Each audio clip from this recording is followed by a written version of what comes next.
நேர்த்தின்னா எந்த ஒரு செயலையும் பித்தியாருக்கோ எனக்கோ தீங்கு இல்லாமல் செய்யணும், எந்த செயலாக இருந்தாலும். அப்படி தானே? அப்படி யோசித்தானுங்க நேர்த்திய? அப்படி யோசிக்கல. உன்னிலிருந்து நான் உயர்வானவனு காட்டணும்னு செய்கிறான். அது நேர்த்தி கிடையாது. எனக்கு சாதகமான சூழ்நிலை வருது, எனக்கு புரியுது, அறிவு வளருது, யாரோ ஒருத்தர் சொல்கிறாரு இது மாதிரி தூரத்துலேருந்தே பேச முடியுன்றாரு, ஃபோன் வாங்குகிறேன், தூரத்துலேருந்து என்ன பண்ணுறேன், நான் பேசுகிறேன், வீடியோ கால் பேச முடியுது, வாட்ஸ்அப்புன்னு ஒன்று தராங்க, ஃபேஸ்புக்குன்னு ஒன்று தராங்க, யூடியூப்னு ஒன்று தராங்க. இது மாதிரிலாம் புதுசு புதுசாக கருவியில் கண்டுபிடிச்சவொடனே நான் வரும், அதை கூட அடாப்ட் ஆகி வளர்ந்துனே போகிறேன். கரெக்ட் தானே? மனமும் அப்படி வளரணும் தானே? எல்லாருக்கும் மாறுது, அப்டேட் ஆகுறாங்க. யாரெல்லாம் அப்டேட் ஆகலை பார்த்தீங்களா?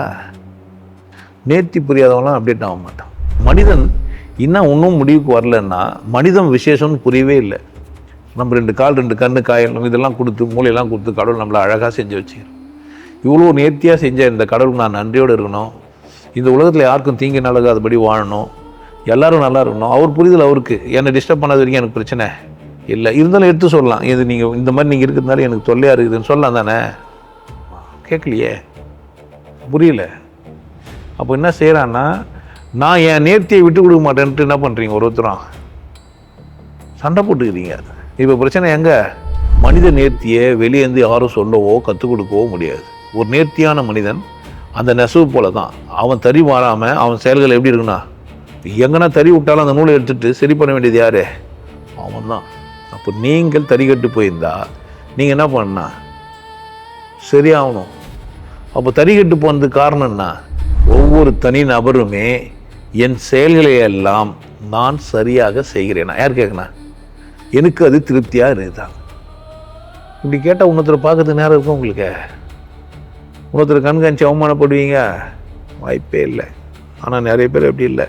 ஒரு காலம் இந்த வீடியோ பார்த்துட்டு நேர்த்தி ஆகிட்டீங்கன்னா சந்தோஷம்தான். யார் செய்யலை, யார் செஞ்சதா சரியாக இருக்கலாம். நான் உங்களுக்கு இந்த இடத்துல ஒரு விஷயம் சொல்கிறேன். என்னடான்னா, நீங்கள் உங்களுக்கு நேர்த்தியாக எப்படின்னா வாழ்ந்துங்க, ஆனால் அது பிரத்தியாருக்கு துன்பம் இல்லாமல் இருந்தால் நல்லாயிருக்கும். ஏன் அப்படின்னு கேட்டிங்கன்னா, வாழ்க்கையும் ஒரு தறி நெசவு மாதிரி தான், பின்னப்படுது தான். நீங்கள் நானெல்லாம் ஒரு இழை. இந்த சமூகத்தில் யார் நம்மெல்லாம் பலவிதமான இழைகள். இதெல்லாம் சேர்ந்து தான் ஒரு துணி. இந்த பூமி பந்தை நம்ம பாதுகாத்துன்னுக்கிறோம். நம்மள யார் முரண்பட்டாலுமே எல்லாருக்கும் பிரச்சனை. தன்னை நேர்மையால் நிரப்பிக்கொண்டு உண்மையாக வாழ்வது, உலக இன்பங்களை முழுமையாக அனுபவிப்பது, மதம் கடந்து சிந்திப்பது, பிறர் நலம் வாழ வாழ்வது, இப்படி பல வகையில் தன்னைத்தானே வரையறுத்து வகுத்து பெருக்கி வாழ்வது நேர்த்தி. நான் இவ்வளோ மக்களை சேர்த்துருக்கிறதுக்கு காரணமே நேர்த்தியாக செயல்படுறது தான். எனக்கு 1,46,000 சப்ஸ்கிரைபர் எப்படி வந்துக்கிறாங்கன்னா, காசு கொடுத்தோ யூடியூப்புக்கு பணம் கொடுத்தோ எல்லாம் என்ன பண்ணல, நான் கூட்டத்தை உருவாக்கவே இல்லவே இல்லை. எல்லோரும் எப்படி தான் பண்ணி வச்சுக்கிறேன். நான் என்னுடைய நேர்த்தி, இந்த மனிதன் போய் ஒரு மனுஷன் வராரு, நீங்கள்லாம் ஏன் வந்துருப்பீங்கன்னு நினைக்கிறீங்க? என்னுடைய பேச்சிலேருந்து ஏதோ ஒன்று கண்டுபிடிச்சிங்கல்ல, நீங்கள் கண்டுபிடிச்ச இடத்துக்கு பேர் நேர்த்தி. இந்த மனிதன் நேர்த்தியானவன், சரியாக பேசுகிறான், சரியாக பாயிண்ட் அவுட் பண்ணுறான், சரியான குற்றங்களை கரெக்டாக கண்டுபிடிச்சான், இவன் சொல்கிறது ஒத்துக்கிற மாதிரி இருக்குதுன்ட்டு. இப்போது பழமைவாதி இல்லது அவன் ஒரு நேர்த்தின்னு ஒன்று கண்டுபிடிச்சி வச்சுக்கிறோம், என்னை பார்த்தா விருப்பமாக ஆகிடுவான் தானே? ஏன் புதுமையை ஏற்றுக்க முடியல? மாட்டு வண்டியில் போன தாத்தாவுக்கும் மாட்டு வண்டி சரி, கார் வந்த பேரோட நீ மாட்டு வண்டியில் போகிறன்னா என்ன பண்ண போகிற? சிவயோகி வழங்கும் நேர்த்தி.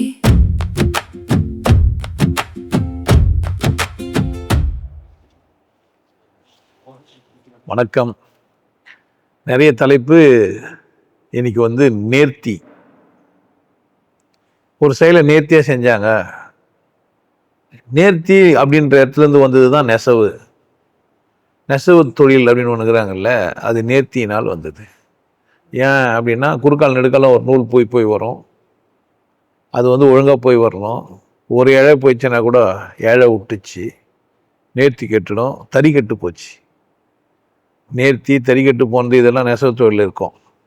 அப்போ நேர்த்தின்னா அங்கேருந்து வந்த வார்த்தை தான். நேர்த்தின்னா ஒரு செயலை அளவில் மாறாமல் கூட குறையாம சரியாக செஞ்ச அது பேர் என்ன? நேர்த்தி. ஒரு 100 டிகிரி சென்டிகிரேடில் தண்ணியை கொதிக்க வைக்கிறதுக்கு 100 டிகிரி சென்டிகிரேட் வெப்பத்தை உடனே கொடுத்த உடனே ஆகாது. கொஞ்சம் கொஞ்சமாகவே என்ன பண்ணலாம்? சூடு பண்ணலாம். அப்போது அந்த தண்ணி சூடாகிறதுக்கு கம்மியாக சூடு இது பண்ணி வச்சுக்கலாம். யாரும் இப்போ ஸ்டவ்லாம் போயிட்டு அது மாதிரிலாம் பண்ணுறது இல்லை. அது மட்டும் ஃப்ளேம் வச்சுட்டு இருப்பாங்க, பாத்திரத்தை வைப்பாங்க, தண்ணி ஊற்றுவாங்க, அது தாறுமாறாக கொச்சி குதிக்கெல்லாம் செய்யும். இல்லை போய் சீரியல் பார்த்துட்டு இருப்பாங்க, பாதியில் மறந்தும் போயிட்டுருப்பாங்க. பாதியில் என்ன ஆகிட்டுருப்பாங்க? மறந்தும் போயிட்டுருப்பாங்க. அது கருகி அந்த இதெல்லாம் போயிருக்கும். வீட்டில் பொம்பளை நேர்த்தியாகிறலாம் இல்லையான்னு எப்படி கண்டுபிடிக்கலான்னா, அவங்க வீட்டு ஸ்டவ்வை போய் பார்த்தா தெரியும். எரிச்சின்னு இருக்கும். பால் ஊற்றி குழம்பு ஊற்றி வீட்டில் என்னென்ன செஞ்சாங்களோ அத்தனையும் அதில் என்ன பண்ணிருக்கான்? அந்த ஸ்டவ்வில் இருக்கும். நேர்த்தியாக ஒரு வெள்ளிக்கிழமை அதை சுத்தம் பண்ணி அழகு பண்ணிருவாங்க. சுத்தம் பண்ணாலும் ஒன்றும் பண்ண முடியாத அளவுக்கு அது ஆயிட்டுருக்கோம். அப்படின்னா அவங்க அவ்வளோ நேர்த்தியாக இல்லைன்னு தெரியும். நேர்த்தியாக இருக்கிறாங்கன்னா அழகாக இருக்கும். வீடு உள்ளே போனோம்னா சோபா சுத்தமாக இருக்கும், துணிமணியெல்லாம் அங்கங்கே இருக்கும். வெளியே போனால் அந்த சோபாவில் அன்னித்திக்கே இருக்காது. சில பேர் கட்டில் போய் பார்த்தோம்னா எல்லாம் இருக்கும். அதில் லுங்கி, ஜெட்டி, பிரா, பனியனு, பாடி எல்லாத்தையும் அது மேலே போட்டிருக்காங்க. அது மேலே போய் படுப்பாங்க, திரும்ப அப்படியே எழுந்து வந்துடுவாங்க. அந்த கட்டில் சொல்லும் ப்ளீஸ் அப்படின்ட்டு. அது அவங்களுடைய இது. சில பேர் அப்படி கிடையாது. கட்டில் நீட்டாக இருக்கும். டெய்லியுமே என்ன பண்ணுவாங்க? தலைகன்லாம் எடுத்துகிட்டு அந்த பெட்ஷீட்லாம் சரியாக போட்டு, பெட் கவர்லாம் போட்டு, தலைகன்லாம் ஒழுங்கு பண்ணி வச்சுருப்பாங்க. சில பேர் படுத்து எழுந்திருப்பாங்க, பூங்கெல்லாம் கொட்டிகிட்டு இருக்கும், காஞ்சி போய் இழிச்சவாயிருக்கும். படுத்தோம்னா குத்தும், காம்புகள்லாம் காஞ்சிட்டு என்ன பண்ணோம்? குத்தும். ஸோ நேர்த்தினா என்னன்னு புரிஞ்சிச்சு உங்களுக்கு? இப்போ ஒரு தீபம் காற்றுல அசையாமல் ஒழுங்காக எரிஞ்சுதுன்னா அது என்ன அர்த்தம்? அது நேர்த்தியாக இருக்குது. காற்றுக்கு என்ன பண்ணுறது? அது வசப்படாமல். அப்போ ஒரு தீபம் எரியறதுக்கு காற்று டிஸ்டர்ப் பண்ணாமல் இருக்கணும், இல்லைன்னா தீபம் என்ன ஆகும்? அசையும். இப்போ காற்று டிஸ்டர்ப் பண்ணுதுன்னு தெரிஞ்ச உடனே அதுக்கு ஒரு கண்ணாடி கோலை போட்டாங்க. இதனால் அந்த தீபம் ஆடாமல் நேர்த்தியாக இருக்கணுன்றதுக்காக என்ன பண்ணிட்டான்? அது மேலே ஒரு கண்ணாடி கோலை போட்டான். இப்போ காற்று அது மேலே அடித்தால் என்ன ஆகுறது? இல்லை, அந்த தீபம் அசைறது இல்லை. அப்போது ஒரு சாதாரணமாக தீபம் கொளுத்தி வச்சிருந்த பந்தம் கொளுத்தி வச்சிருந்ததை அதை ஒரு கவர் பண்ணி அதை என்ன பண்ணிட்டாங்க? நேர்த்தியாக ஒரு கண்ணாடி கோலையை போட்டு மூடி அது அசையாமல் இருக்கிறதுக்கு ஒரு தீபத்தை நேர்த்தி ஆக்கிட்டோம். மனிதனும் அப்படி நேர்த்தி ஆகணும். மனிதனும் எப்படி இருக்கணும்? இப்படி நேர்த்தி அப்படின்னா செயலில் அழகு, பேச்சில் ஒழுக்கம், காலத்தை மதிக்கிறதுல கவனியமாக இருக்கிறது, எல்லாரும் நல்லா இருக்கணும்னு நினைக்கிறது, தன்னை அழகாக பராமரிக்கிறது, பித்தியாரை அழகாக பராமரிக்கிறது, இதிலெல்லாம் இருக்குது நேர்த்தி. நேர்த்தினா சும்மா பேசிட்டு போகிற வார்த்தை கிடையாது. அப்படி பார்த்தீங்கன்னா நேர்த்தியான மனிதனே இருக்க மாட்டான். பார்த்தீங்கன்னா நேர்த்தியான விலங்குகள் இல்லாமல் இருக்காது. எல்லா விலங்கும் நேர்த்தியானது தான். எதனால்? ஏன் விலங்குகள்லாம் நேர்த்தியானது அப்படின்னு கேட்டால், அது அதோட இயல்பில் ரொம்ப பர்ஃபெக்டாக அழகாக செஞ்சுன்னு இருக்கும், ரொம்ப நேர்த்தியாக செயல்படும். ஒரு மானை வேட்டையாடுது, சாப்பிடும், இல்லை சிந்தாமல் சாப்பிட்ருக்கோம். இல்லை, சில விலங்குகள் நேர்த்தி இல்லாமல் இருக்கிற மாதிரி இருக்கும் நம்மளுடைய பார்வைக்கு தான். ஆனால் அது எப்படி தான் இருக்கான்? அதுக்கு என்ன தெரியுமோ அந்த லெவலில் அது அதோட லெவல் பெஸ்ட் இருக்கும். மனுஷன் லெவல் ஒஸ்ட் இருப்பான், மதிக்க மாட்டான்.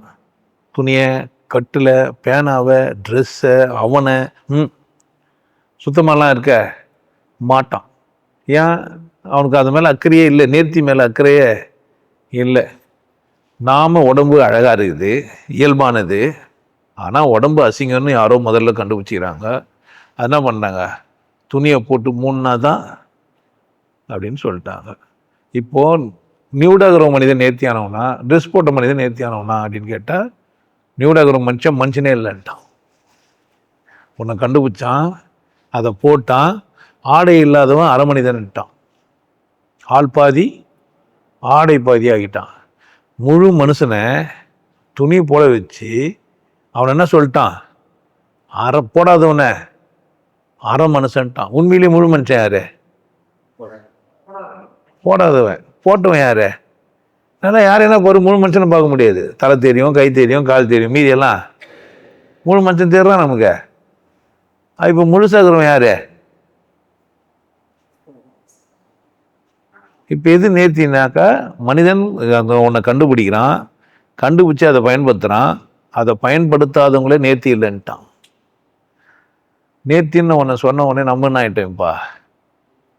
இப்போ குரல்லாம் ஒரு எயிட்டார் வள்ளுவ பெருந்தகையும் என்னன்ட்டு, உடுக்க எழுந்தவன் கை போலே அப்படின்லாம் சொல்லிட்டார். இருக்கன் கலைவதாம் நட்பு அப்படின்ட்டு. இப்போ எது நட்பு எது நேர்த்தி கன்ஃபியூஸ் ஆகிட்டோம் நம்ம.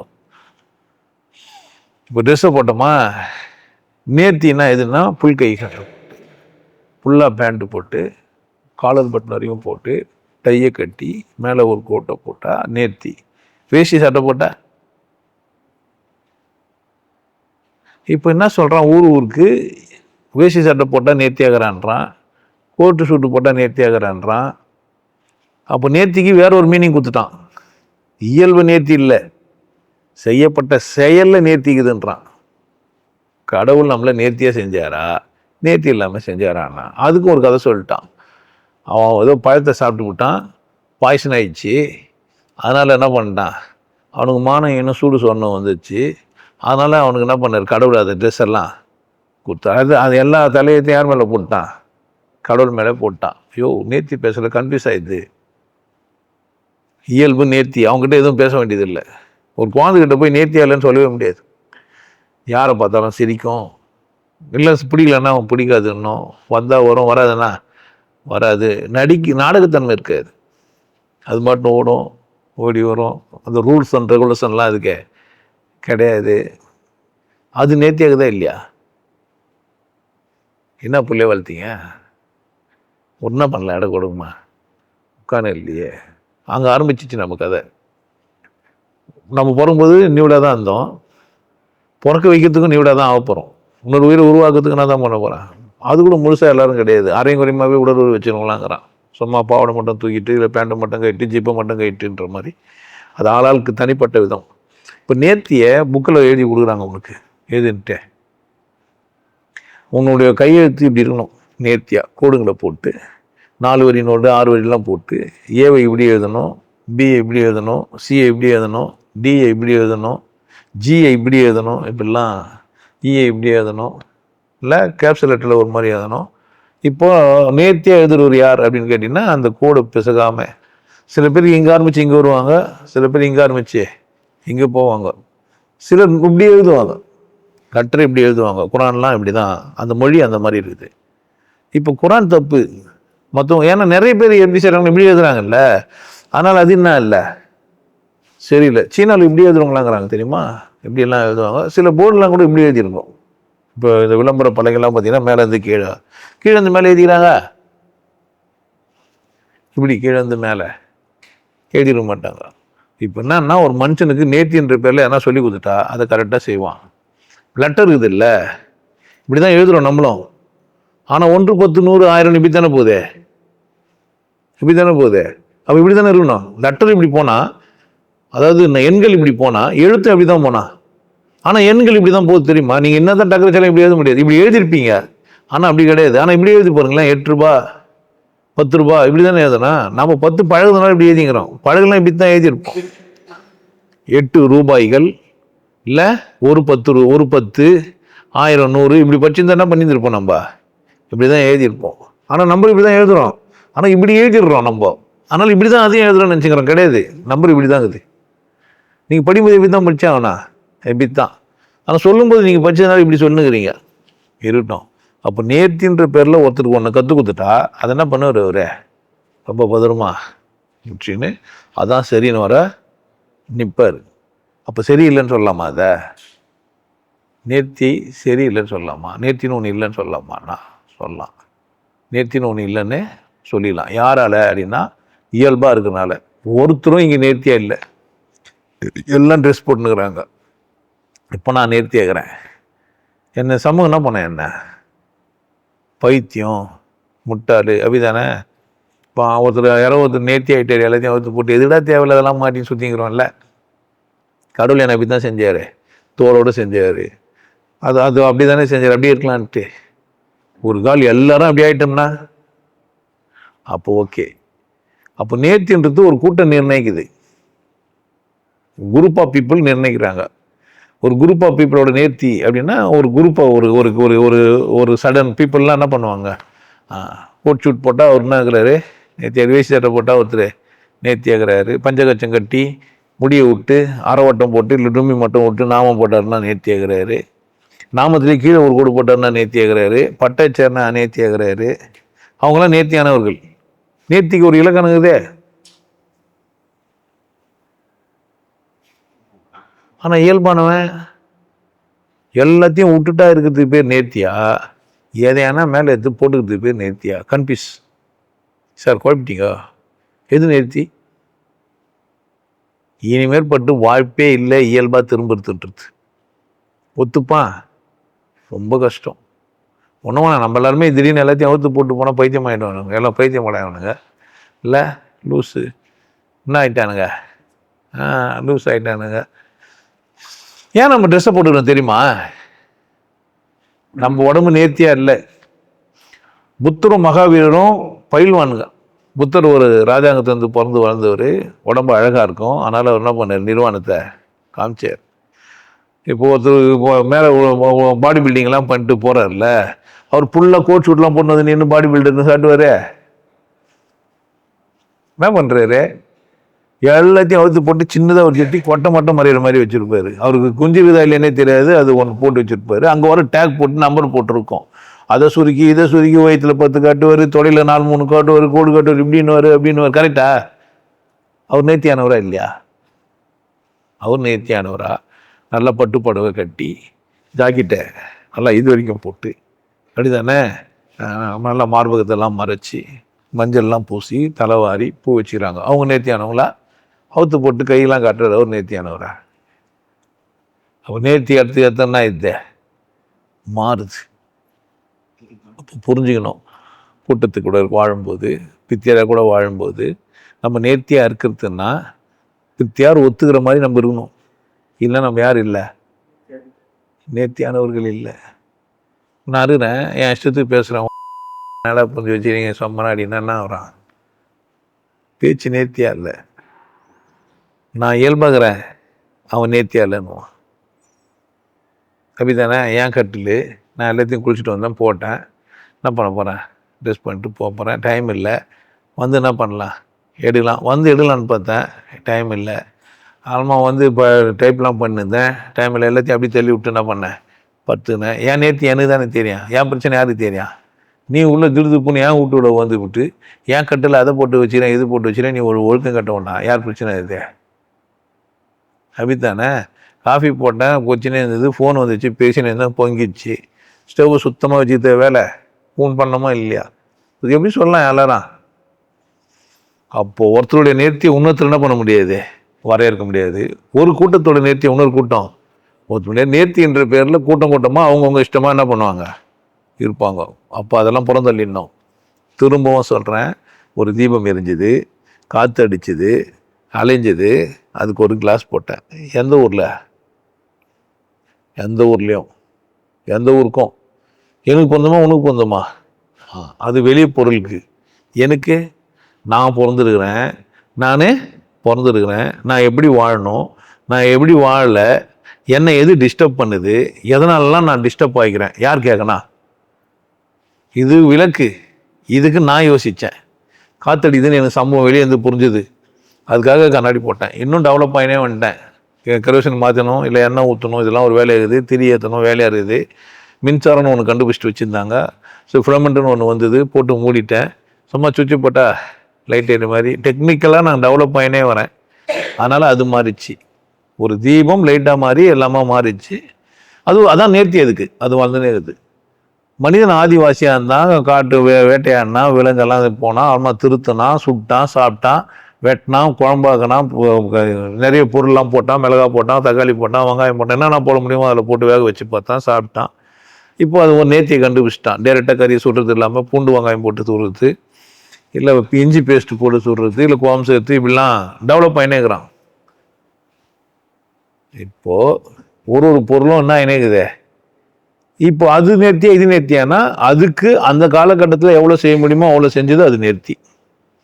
இப்போ எது நேர்த்தின்னா, இப்போ ஒயர் தொங்க விடாமல் வெளியெல்லாம் அசிங்கமாக இல்லாமல் அந்த லைட்டை பண்ணால் அது என்ன? அது நேர்த்தி. மனிதன் நேர்த்தி ஆகணும்னா ஆயிருக்கணும்ல. காலகாலமாக ஆயிடுச்சு. ரொம்ப காலமாக நம்ம வந்துன்னுக்குறோம். தெரிஞ்சுனே வரும். எல்லாம் பொருள்கள்லாம் மாறினே வருது. மனுஷன் மட்டும் ஏன் மாறவே மாட்டேன்றான்? இன்னும் மதத்திலே இருக்கிறான். அவனுக்கு என்ன புரியல? நேர்த்தின்றது காலகாலத்துக்கும் என்ன ஆகும்? மாறும். அப்போ யாரோ புதுசாக ஒருத்தர் வர்றாரு, அவர் ஏதோ ஒன்று சொல்கிறாரு, பழமையெல்லாம் விட்டு போகுது, என்ன வரான்? மாறுறோம். இப்போ மாடர்னாக ட்ரெஸ் போடுறோம், ஜீன்ஸ் பேண்ட்டு போட்டால் கொஞ்சம் ஸ்டஃபாக இருக்குன்னு போடுறோம், இல்லை லூஸாக ஒரு பனியன் போடலான்னு போடுறோம், டிஷர்ட் மட்டும் போடுறோம், மாற்றினே வரோம். கோமணம் கட்டியிருந்தோம், ஜெட்டி போட்டோம். கோமணம் நேர்த்தியா ஜெட்டி நேர்த்தியா? கோமணம் போட்டுறது நேர்த்தியா, ஜெட்டி போடுறது நேர்த்தியா? கோமணம் கட்டின காலத்தில் கோமணம் கட்டுறது நேர்த்தி. வளர்ச்சி அடைந்து ஜெட்டின்னு ஒன்று கண்டுபிடிச்ச உடனே ஜெட்டி போடுறது தான் நேர்த்தி. அதில் கூட எவ்வளோ தூரம் பர்ஃபெக்டாக இருக்குது? காட்டனாக போடலாமா, டெர்லின் போடலாமா, வேர்வையை உறிஞ்சுமா, பக்குவமாக இருக்குமான்றதெல்லாம் என்ன ஆகுது? இப்போ நேர்த்தி என்னவா மாறிச்சுன்னா கம்ஃபர்டபிலிட்டி. கம்ஃபர்டபிலிட்டின்னா எனக்கு ஏதுவா, எனக்கு சாதகமாக, மனிதனுக்கு சாதகமாக மாறணும் தானே. அப்போ சாதகமாக மாறும்போது பழசெல்லாம் என்ன பண்ணே வரேன்? நான் மாற்றினே வரேன்.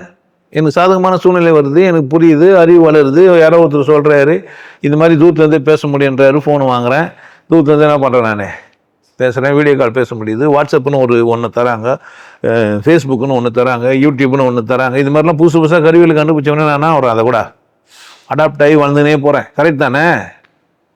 மனமும் அப்படி வளரணும் தானே. எல்லாருக்கும் மாறுது, அப்டேட் ஆகுறாங்க. யாரெல்லாம் அப்டேட் ஆகல பார்த்தீங்களா? நேர்த்தி புரியாதவங்களாம் அப்டேட் ஆக மாட்டான். நேர்த்தி புரியாதவங்களாம் நேர்த்தின்றதுக்கு காலத்துக்கு என்ன ஆகும்? நெசவுன்றது அன்றைக்கி என்ன பண்ணாங்க? கையில் விட்டாங்க, போனாங்க. என்ன ஆச்சு? இன்றைக்கி மிஷின் ஆகிடுச்சு. சும்மா நிமிஷத்துக்கு 1 மீட்ரு 10 மீட்ரு ஓடுற மாதிரி ஆயிடுச்சு. அன்றைக்கெல்லாம் ஒரு லுங்கி பின்னணுன்னா 10 நாள் 15 நாள் ஆகும். இப்போ ஒரு லுங்கினா 40 நிமிஷம். மிஷின் என்ன பண்ணுது? டரபுருன்னு ஓடுது. நூல்கள்லேயே கலரை மாற்றி வச்சுக்கிறான். போய் வந்தாவே பேட்டர்ன் மாற்றிக்குது. அதுக்கேற்ற மாதிரி லுங்கி என்ன ஆகுது? டிசைனாக வருது. முதல்லலாம் லுங்கி அப்படி கிடையாது. முதல்ல செஞ்சது ஒரு பஞ்சை எடுத்து அதை பின்னி தறி நெஞ்சு பஞ்சை நூலாக மாற்றி நூலை தறியில் விட்டு மூட்டி வெள்ளையாக இருக்கிற அந்த துண்டை எடுத்து சுண்ணாம்பும் மஞ்சளும் போட்டு நினச்சி கட்டினாங்க. காஸ்ட்லியஸ்ட்டு துணி காவி. அன்றைக்கி மனிதன் வாழ்ந்ததுலையே கோமணம் கட்டின காலத்தில் காவி கட்டினான்ல, அது ரொம்ப காஸ்ட்லியான துணி. இப்போது ஏழ்மையை அல்லது எளிமையை உணர்த்துறதுக்காக காவி கட்டதா சொல்லுங்கிறான். இவன் என்ன பண்ண முடியும்? புரிஞ்சிச்சு இவனுக்கு நேர்த்தி. இந்த நேர்த்தி புரியாத லூசுங்கள்கிட்ட நம்ம பார்த்தா ஒத்துப்பான்.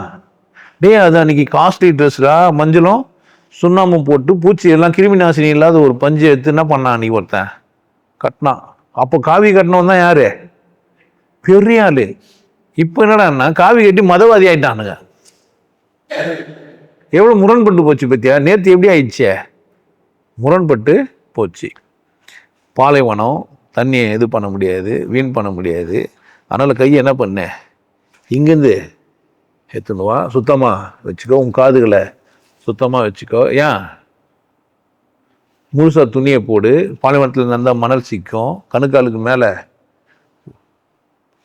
அவர் சொன்னது அன்றைய மனிதனுக்கு அது நேர்த்தி. இன்னைக்கு ஒருத்தர் மேடையில் ஏறி பேசிக்கிறாரு, கோட்டு சூட்லாம் போட்டார், பேண்ட்டை மட்டும் கணுக்காலுக்கு மேலே போட்டுனுக்கிறாரு. என்ன ஆயிடுச்சு அவருக்கு நேர்த்திய?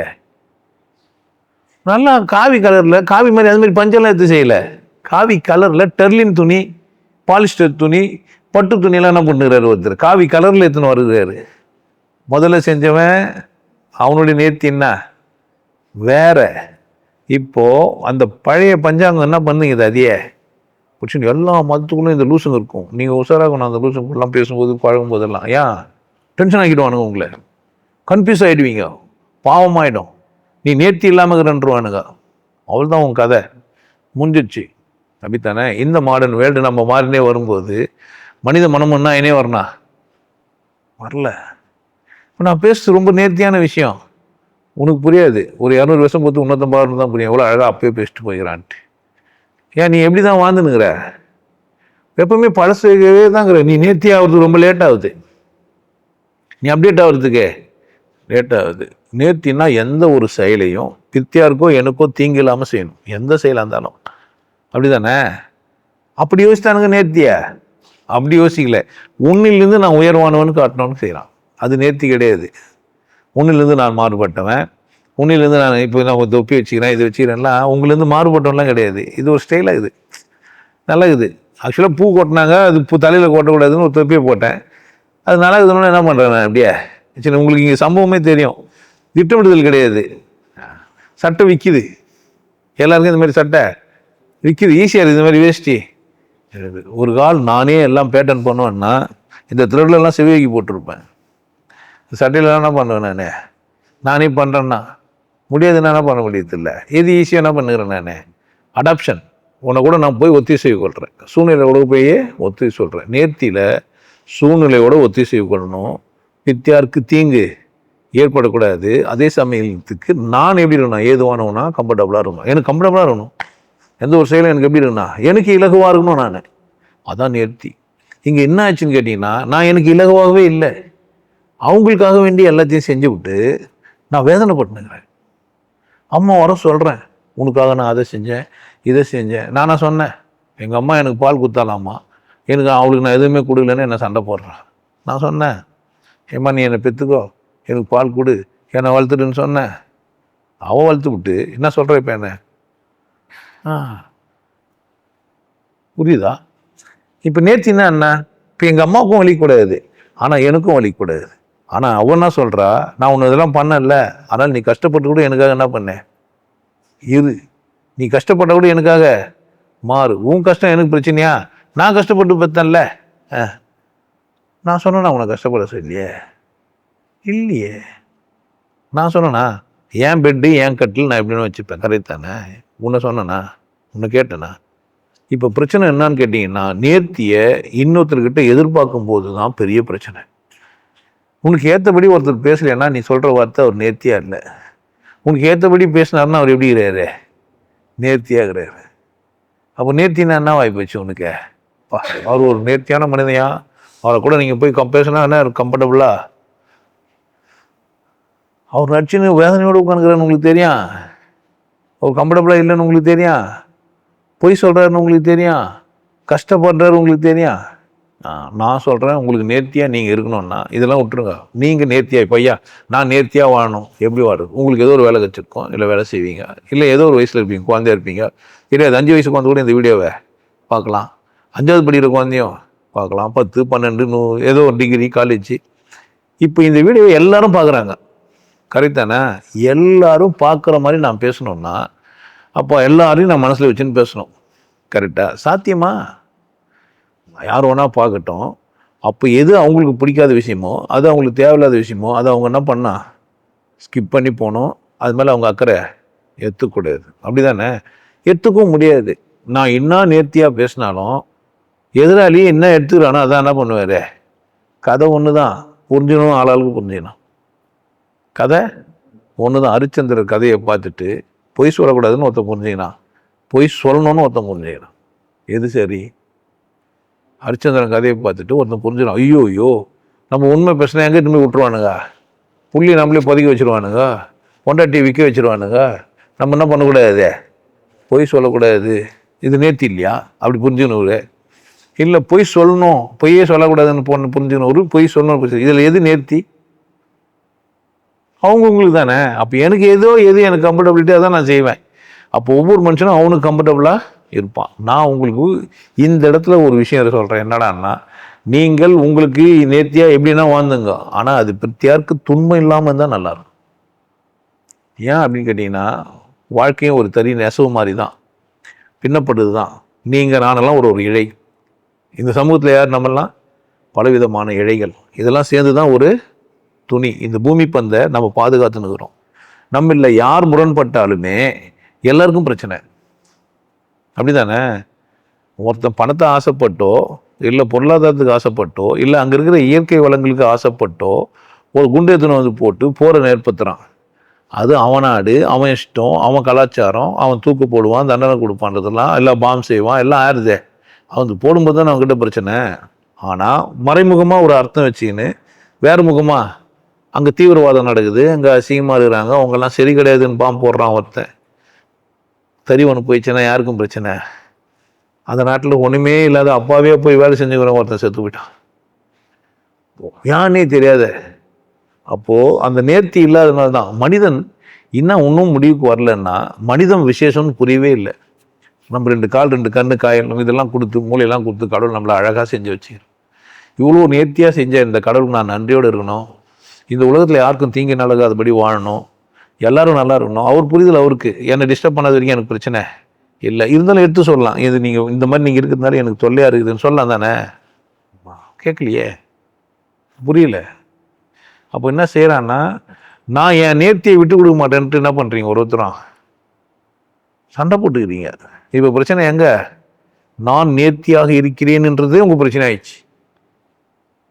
நபி சொன்னது சரி ஒருத்தன், இயேசுநாதர் சொன்னது சரின்னு ஒருத்தன், நிறைய நியூஸுங்க சொன்னதெல்லாம் சரின்னு ஒருத்தன், இல்லை சங்கராச்சாரியர் சொன்னார், இவர் சொன்னார், அவர் சொன்னார்னு ஒருத்தன், சனாதானம் இது யாராலையும் உருவாக்கப்பட்டதில்லை, இது தலைவர் யாரும் இல்லைன்னு சொல்கிறவன் ஒருத்தன், இதில் ஜாதி ஏற்றத்தாழ்வுக்கு 4 பேர் இருக்கிறான் வரணுத்தான் சொல்கிறவன் ஒருத்தன், இதெல்லாம் இல்லைன்றவன் ஒருத்தன், சுற்றி இவ்வளோ பேர் இருக்கிறானுங்க. நீ யாரை கூட போய் சேர்ந்து நேர்த்தின்னு சொல்ல போகிற? ஒரு நேர்த்தியான மனிதன் யாரையும் தன் தலைவனா வச்சுக்கூடாது. ஒரு நேர்த்தியான மனிதன் எப்படி இருக்கணும், யாரையும் யாரும் வச்சுக்கூடாது. அது எந்த தலைவராக இருந்தாலும் சரி தலைவரை வச்சுக்கூடாது. ஜாதி மதத்தை உள்ளே வச்சுக்கூடாது. வச்சுக்கிறான்னா அவன் நேர்த்தியானவன் கிடையாது. அவனுடைய நேர்த்தி மதம் சார்ந்தது அல்லது ஜாதி அமைப்பை சார்ந்தது, அது நாட்டோட கட்டமைப்பை சார்ந்து இருக்குது. நேர்த்தின்னா நான் என்னை கவனிக்கணும், எனக்கு எது தேவை, நான் சாப்பிட்ணும், நான் தூங்கணும், நான் எனக்குன்னு ஒரு வீடு கட்டிக்கணும், நானும் அல்லது பெண்ணும் வந்து எதிர்பார்த்தோடு உறவாடணும், எனக்கு அன்பு சுரக்கும், என்னுடைய வாரிசுகளை நான் என்ன பண்ணேன் காப்பாற்றணும், வாழ வச்சுட்டு நான் வாழ்கிறேன்னா பிரித்தியாரம் அதே மாதிரி தான் வாழணும். அப்படி தானே? என் தகுதிக்கு என் பொருளாதாரத்துக்கு ஏற்ற மாதிரி நான் வீடு கட்டியிருப்பேன், என் பொருள்களெல்லாம் என் வசதிக்கு ஏற்ற மாதிரி நான் என்ன பண்ணுவேன் பயன்படுத்தியிருப்பேன். எனக்கு ஏற்ற மாதிரியான எல்லாம் ஃபோன் தான், எல்லாம் பேசுறதுக்கு தான். பட்டன் ஃபோனும் ஃபோன் தான், டச்சு ஃபோனும் ஃபோன் தான், டச்சில் நிறைய கம்பெனி ஏதாவதும் ஃபோன் தான், ஆப்பின் ஃபோனும் ஃபோன் தான். இது எல்லாம் என்ன தான் பர்பஸ், என்ன பர்பஸ் சால்வ் பண்ணணும், அவ்வளோதான். அப்போது என்னோடய பர்பஸ் என்ன, என்னுடைய தேவை என்ன, நான் எவ்வளோ காஸ்ட்லியாக வாழலாம், என்னோடய லிவிங்கை நான் காஸ்ட்லியாக வச்சுக்கிட்டு எப்படி யார் யோசிக்கணும்? இப்படி யோசித்தா இன்னொருத்தர் கூட சண்டை போடுறதுக்கு நேரம் இருக்குன்னு நினைக்கிறீங்க? ஒவ்வொருத்தரும் அவனை சிறப்பாக வச்சுக்கணும்னு என்னடா பண்ணுறான்னா, சிறப்பாக வச்சுக்கணுன்னா இன்னொருத்தருடைய நேர்த்தியில் போய் தலையிடணுன்ட்டு. இராணுவம் எதுக்கு? யாரோ ஒரு நாட்டுக்கு அவர் என்ன சொல்கிறாரு, நான் இராணுவ வீரன், நீங்கள் மூச்சு நிற்கிறதுக்காக நான் என்ன பண்ணுங்கிறேன், நீங்கள் தூங்குறதுக்காக நான் மூச்சு நில்லைன்றாரு. சம்பளத்துக்கு மூச்சுங்கிறாரா இல்லை நான் தூங்கணுன்றதுக்காக மூச்சுங்கிறாரா? இராணுவ வீரர் எதுக்கு மூச்சுங்கிறாரு? இங்கே என்ன பிரச்சனைனா, உங்கள் அடிப்படை தேவைகளை நீங்கள் சந்திக்கிறதுக்கு சில சட்டத்திட்டங்களை வகுத்து விட்டு நீங்கள் அடிமையாக இருக்கணும்னு செஞ்சு வச்சுக்கிறான். உங்களுக்கு புரியுதா பாருங்கள், இல்லைன்னா உங்கள் கஷ்டம்தான். யாராகிறோம் நம்ம அப்படின்னு கேட்டிங்கன்னா ஒரு ஸ்லேவ் ஆகிட்டோம். எதனால்? நம்ம தேவைகளெல்லாம் சந்திக்கணும்னா ஒரு நாட்டில் இருக்கணும், அந்த நாட்டு கரன்சியை நான் பயன்படுத்தணும், அந்த நாட்டு கரன்சியை நான் பெறத்துக்காக வேண்டி என் உழைப்பையோ அல்லது என் தனித்திறனையோ காட்டணும். அதுக்காக வேண்டி நான் என்ன பண்ணிருப்பேன், ஒரு செயலை செஞ்சுன்னு இருப்பேன். ஆனால் அது தர்மத்துக்கு செய்கிறேன்னு பொய் சொல்லின்னு இருப்பேன். இல்லை, நான் தர்மத்துக்கும் செய்வேன், பொருளுக்காகவும் செய்வேன், கொள்கை மாறி செய்வேன், கொள்கை மாறாமல் செய்வேன். இப்போது இதெல்லாம் வெளியேந்து சொல்ல முடியும்? ஒருத்தரை நீங்கள் சரியாகிறீங்க சரியில்லைன்னு ஒருத்தர் வெளியேந்து சொல்ல முடியும்? இப்போ கட்டில் மேலே அவங்க துணியெல்லாம் போட்டுங்கள சரி தப்புன்னு சொல்ல முடியும்? ஏன்? சூழல் பொத்து மாறுது. வேணுன்னே லேசி, வீட்டில் ஒரு வேலையுமே இல்லை, சும்மா தாங்கிறான், அவுத்து போட்டு ஜெட்டி போட்டு பனியனை போட்டு சும்மா உட்காந்துட்டு சும்மாவே இருந்து போயினுக்கிறான். அப்போ அந்த கட்டில் அப்படி இருக்கிறது நேர்த்தியா? இல்லை. சும்மா அதெல்லாம் செஞ்சுக்கலாமா? இல்லையா? செய்யலாம். சீரியஸாக வேலை செஞ்சுக்கலாம், செய்ய முடியாது. ஆனால் இதுவாக இருக்குது. இப்போது கட்டில் மேலே துணியெல்லாம் இருக்குது, நேர்த்தியா இல்லையா? யாருக்கு தெரியும்? வெளியேந்து பார்க்குற எனக்கு மனித நேர்த்தியை வெளியேந்து யாரும் சொல்லவோ கற்றுக் கொடுக்கவோ முடியாது. ஒரு நேர்த்தியான மனிதன் அந்த நெசவு போல தான். அவன் தறி மாறாமல் அவன் செயல்கள் எப்படி இருக்குன்னா, எங்கன்னா தறி விட்டாலும் அந்த நூலை எடுத்துட்டு சரி பண்ண வேண்டியது யாரு? அவன் தான். அப்போ நீங்கள் தறி கட்டு போயிருந்தா நீங்கள் என்ன பண்ணா சரியாகணும். அப்போ தறி கட்டு போனதுக்கு காரணம் என்ன? ஏதோ ஒரு இழை உங்களுக்குள்ள ஓடிச்சு, தேவையில்லாத ஒரு நூல் போயிடுச்சு, இல்லை தேவையில்லாத ஒரு நூல் அறுந்துச்சு. இந்த மனித மனம் இப்போ தறி நூல் எல்லாம் யார்கிட்டே இருக்குது? நீ ஒரு சும்மா பொம்மலாட்டம் ஆடுற ஒரு ஆள், நீ பணம் உனக்கு சம்பளம் கொடுத்தா நீ எந்த வேலையும் செய்வேன், வாழ்க்கையில் உனக்கு எதனா பண்ணால் எதோ ஒன்றா செய்வேன்னா நீ ஒரு நேர்த்தியான மனிதனா? இல்லை. என்னை பொறுத்த வரைக்கும் நான் ஒரு நேர்த்தியான மனிதனாக மாற வேண்டும் என்றால் என் செயல்கள் ஏன் செய்கிறேன், எனக்கு என்ன கேட்கணும், எதற்கு செய்கிறேன், என்னை நான் திருப்தியாக வைத்திருக்கிறேனா, நான் என்னை சுற்றி இருக்கிறதெல்லாம் சுத்தமாக வச்சுன்னு இருக்கிறேனா, அப்படிதானே. ஒரு நேர்த்தியான மனிதன் டாய்லெட் போனால் அந்த டாய்லெட் சுத்தமாகிடும். என்ன பண்ண மாட்டான்னா, பழைய ஆள் பேண்ட்டு போயிட்டுக்கிறான், நானும் அது மேலேயே பேண்ட்டு வந்துடுவேன்னு பண்ண மாட்டான். என்ன பண்ணிட்டு வருவான், சுத்தமாக இருப்பான். சுத்தமாக இல்லாததுக்கு காரணம் கண்டுபிடிப்பான். தண்ணி இல்லை, அட்மாஸ்பியர் சரியில்லை, அதனால தான் இந்த இடம் அப்படி இதுன்னா அதுக்கான மேலே எதனா முறையீட்டு செஞ்சு செய்ய முடியுமா அப்படின்னு செய்வான். குடும்பத்துக்குள்ளேயே சில பேர்லாங்கிறாங்க, சில பேர்லாம் டாய்லெட் போயிட்டு வந்தாங்கன்னா அவங்க வீட்லேயே வெளியே சொல்ல முடியாது, அதை தண்ணி ஊற்றாமல் விட்டுருப்பாங்க, ப்ரெஷ் அவுட் பண்ண மாட்டாங்க, ஆனால் அட்ஜஸ்ட் பண்ணிப்பாங்க. அப்பாவாச்சே, அண்ணனாச்சே, பிள்ளையாச்சே, பொண்டாட்டியாச்சேன்னு அட்ஜஸ்ட் பண்ணி நிற்பாங்க. இந்த அட்ஜஸ்ட்மெண்ட்டில் தான் அவங்கவுங்க எப்படி இருக்கிறாங்கன்னு கேட்டால் நேர்த்தியாகிற மாதிரி நச்சுன்னுக்கிறாங்க. ஆனால் நான் சொல்கிறது அப்படி இல்லை. ஒவ்வொரு தனி நபருமே என் செயல்களை எல்லாம் நான் சரியாக செய்கிறேன். யார் கேட்கணும், எனக்கு அது திருப்தியாக இருக்குதான். இப்படி கேட்டால் இன்னொருத்தர் பார்க்கறதுக்கு நேரம் இருக்கும் உங்களுக்கு? இன்னொருத்தர் கண்காணிச்சு அவமானப்படுவீங்க? வாய்ப்பே இல்லை. ஆனால் நிறைய பேர் அப்படி இல்லை. ஒரு கால் இந்த வீடியோ பார்த்துட்டு நேர்த்தி ஆகிட்டீங்கன்னா சந்தோஷம்தான். யார் செய்யலை, யார் செஞ்சதா சரியாக இருக்கலாம். ஆனால் நம்ம செயலை விட்டு இன்னொருத்தர் செய்யலை சொல்லுங்கிறேன். என்னுடைய நேர்த்தி அப்படின்னா எனக்கு அதான் எனக்கு புரிஞ்சிருக்குது. கடவுள் ஒன்று தான். மனிதன் துக்கப்படுறதுக்கு காரணம் அவன் கற்று வச்சுருந்து தான். சரியாக கற்றுன்னு சரியாக வாங்கினதுக்காக தான் கற்றுக் கொடுத்துட்டு வந்துக்கிறேன். 2 விஷயம். நான் உனக்கு கற்றுக் கொடுத்து இலவசமாக இல்லை, இலவசமாக வச்சுக்கிட்டு இந்த சத்சங்கம், இந்த வீடியோ நீங்கள் போனால் பார்க்கலாம். ஆனால் லைவ் வராது. லைவ் 2 நாளில் எடுத்துருவேன். கேள்வி பதிலாக உங்களுக்கு வந்துடும்.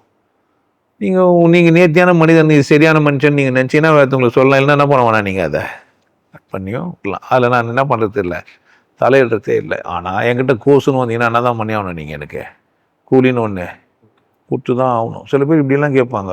அதான் இலவசத்துக்கெல்லாம் ஒரு 50 நாள் வேலை செஞ்சால் தரான்றீங்கள, இந்த 40 days கோர்ஸ்க்கு எதனா ஒன்று சொல்லுங்களேன். அப்படி அதாவது மனிதன் பாவம் தான் இல்லை. இல்லை 40 days கோர்ஸ்க்கு நீங்கள் பணம் சம்பாதிச்சு வசதியாகிட்டு போயிடுவாங்க. இல்லைன்னா என்ன பண்ண வேணாம், வர வேணான்றீங்களே. நான் வர சொல்கிறதுக்கு ஆள் வச்சுக்கிறேன், வரவான்னு சொல்கிறதுக்கு என் வேலையை வச்சுக்கிறேன். அப்போ இது ஒரு நேர்த்தி. ஆனால் நான் உங்களை சொல்கிறது, நீங்கள் உங்களை அழகாக பராமரிக்கிறீர்களா? ஒரு காரு நேர்த்தியாக வச்சிங்கன்னா என்ன, தொடச்சிருக்கணும், தண்ணி ரேடியேட்டர் தண்ணிக்குதான்னு பார்க்கணும், இதுக்கு இதில் ஹைட்ராலிக் பிரேக்குனா ஆயிலுக்கு தான் பார்க்கணும், பிரேக் நல்லா பிடிக்குதான்னு பார்க்கணும், ஏர் ப்ரெஷர் கரெக்டாக இருக்குதான்னு பார்க்கணும், ஷேரிங் கரெக்டாக இருக்குதான்னு பார்க்கணும், ஃபியூல் ஊற்றி வச்சுக்கிறோமான்னு பார்க்கணும், சீட்டெல்லாம் சுத்தமாக இருக்குதான்னு பார்க்கணும். அதானே நேர்த்தி. ஒரு காரை நேர்த்தியாக வச்சுக்கிற மாதிரி நீ ஒன்று என்ன பண்ணா, இது ஒரு பயோ காரு, இதை எப்படி வச்சுக்கணும் நீங்கள்? நேர்த்தியாக வச்சுக்கணும். காலைல கரெக்டாக சாப்பிட்டேனா, நல்லா தூங்குனேன்னா, சரியான விஷயத்த நான் புரிஞ்சு வச்சுக்கிறேன்னா, வாழ்க்கைன்னா என்னன்னு எனக்கு தெரியுதா, நான் எந்த விதத்துக்கும் சங்கடப்படாமல் நிம்மதியாக வாழ்கிறேன்னா, என் தேவையெல்லாம் சந்திச்சேனா அப்படின்னு யார் கேட்கணும்? நீங்கள் கேளுங்க. நான் நேர்த்தியில் உங்களுக்கு சொல்கிறது அதுதான். உங்களை நீங்கள் நேர்த்தியாக வைத்துக் கொள்ளுங்கள்னு யாருன்னா சொல்லலாம். ஆனால் நேர்த்தின்னா என்னன்ட்டு ஃபஸ்ட்டு வந்து உங்களுக்கு சொல்ல வந்துக்கிறேன். திரும்ப போய் என்ன பண்ணுங்க, வீடியோ ரீவைண்ட் பண்ணி விட பார்த்துங்க. வாழ்க்கையில் நேர்த்தியாக இருக்கிறது ஒரு அழகு. அவளை பார்த்தாவே அவ்வளோ அழகாக இருக்கும் சொல்லுவாங்க. சில பேருடைய நடத்தை, நடக்கிற விதம், பேசுறது, கவனிக்கிறது, சாப்பிட்டாங்கன்னா அந்த தட்டு நீட்டாக இருக்கும், சுற்றி இறச்சிருக்க மாட்டாங்க, அதெல்லாம் பார்த்தாவே நமக்கு அழகாக இருக்கும். சிலர் நடக்கிறதே அவ்வளோ நேர்த்தியாக இருக்கும், அவ்வளோ அழகாக. சில பேர் பார்க்குறதே நேர்த்தியாக பார்ப்பாங்க. சில பேர் கூட பேசுறதுக்கு பிடிக்கும் நமக்கு, அவ்வளோ அழகாக நேர்த்தியாக பேசுவாங்க. அந்த அந்த அழகு இருக்கும். உண்மையாக, கருணையாக, பாசமாக, அக்கறையாக கண்காணிக்கிறது. நான் இவ்வளோ மக்களை சேர்த்துருக்கிறதுக்கு காரணமே நேர்த்தியாக செயல்படுறது தான்.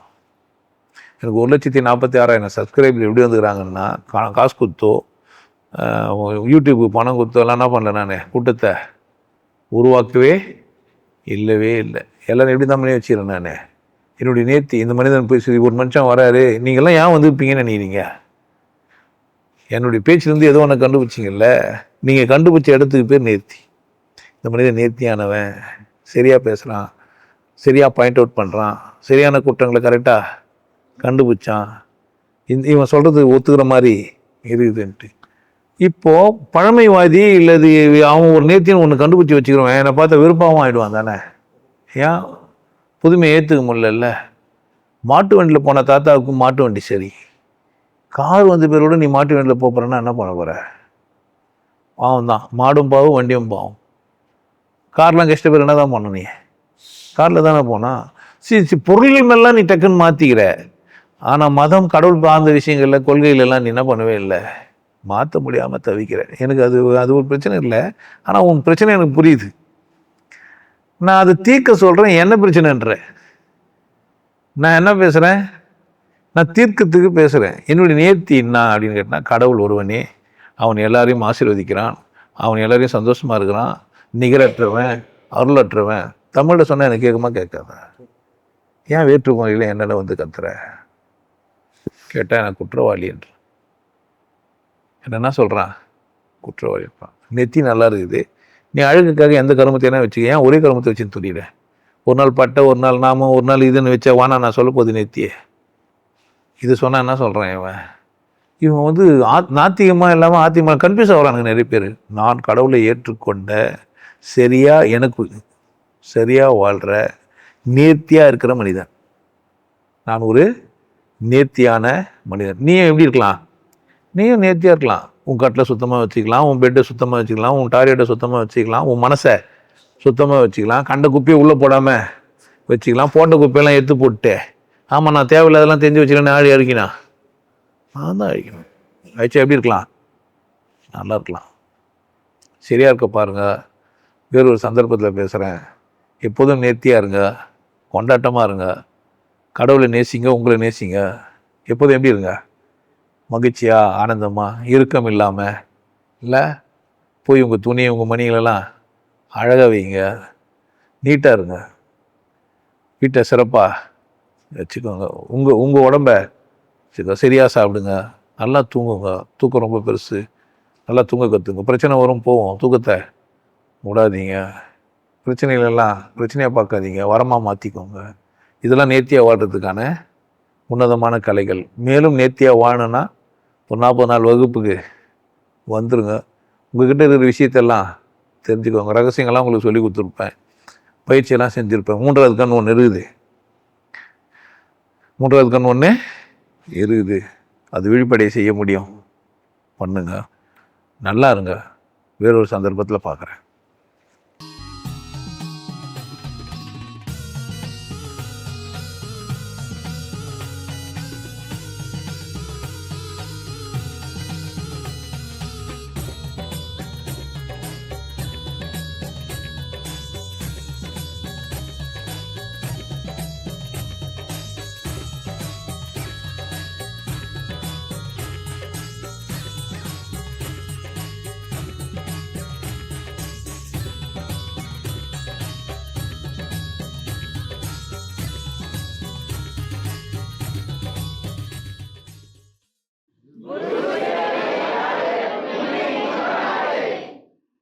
நல்லா இருங்க, சிறப்பாக இருங்க, கொண்டாட்டமாக இருங்க.